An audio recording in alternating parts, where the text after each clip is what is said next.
calling from the Nocturnal. How are you doing today, Stefan? I know it's a long day for you. I'm doing great. How you doing? I'm doing quite well.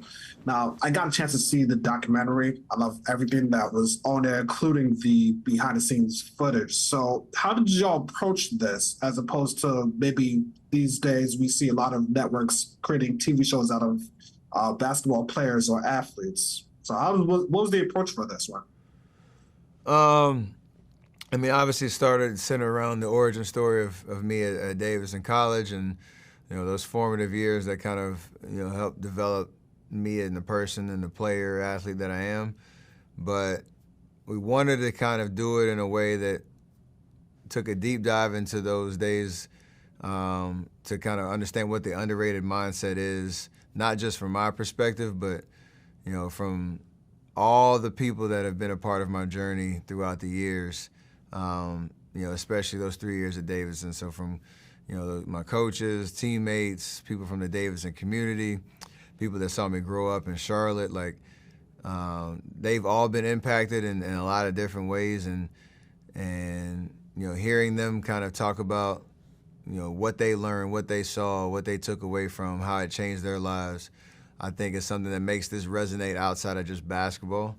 I think it connects with a lot of different people, just in the sense of finding out, what makes you unique, what makes you special, surrounding yourself with people that, are going to support and believe with you. And that process will hopefully prove to show results, at the right time. And I think that was something that we wanted this documentary to kind of display. Awesome. Now, during the making of this documentary, could this also give you time to reflect not only on your basketball career, but also everything you've done outside of your basketball career? Absolutely. The moments of reflection and gratitude and appreciation for just the platform that I have, the ability to reach a lot of different people from a lot of different backgrounds, the ability to inspire, like all that stuff is special to me. I don't take it for granted, and I think acknowledging that, again, the people, you don't do anything great in this life by yourself, and the people that have been a part of my story, this is as much as about them as it is me, and I think that's a huge part of this.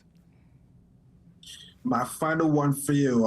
We've seen a lot more Gen Z audiences gravitated towards basketball as opposed to millennials and Gen X. Do you have any thoughts of the Gen Z audience that's captivated by not only your career, but also everything you do outside of it? It's interesting because I think the energy around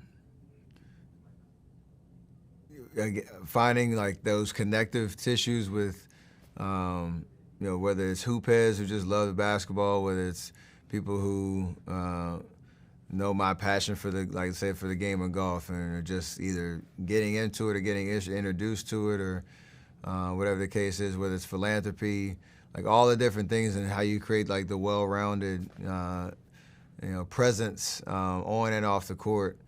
You have to be authentic with it. I think that's the one thing that people resonate with. You have to be consistent with it.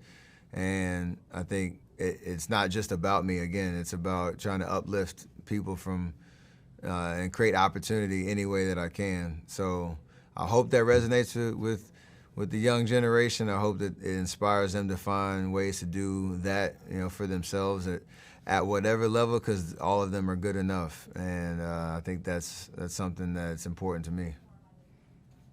Thank you so much for your time today, Stefan. Your documentary is very inspiring. Thank you very much.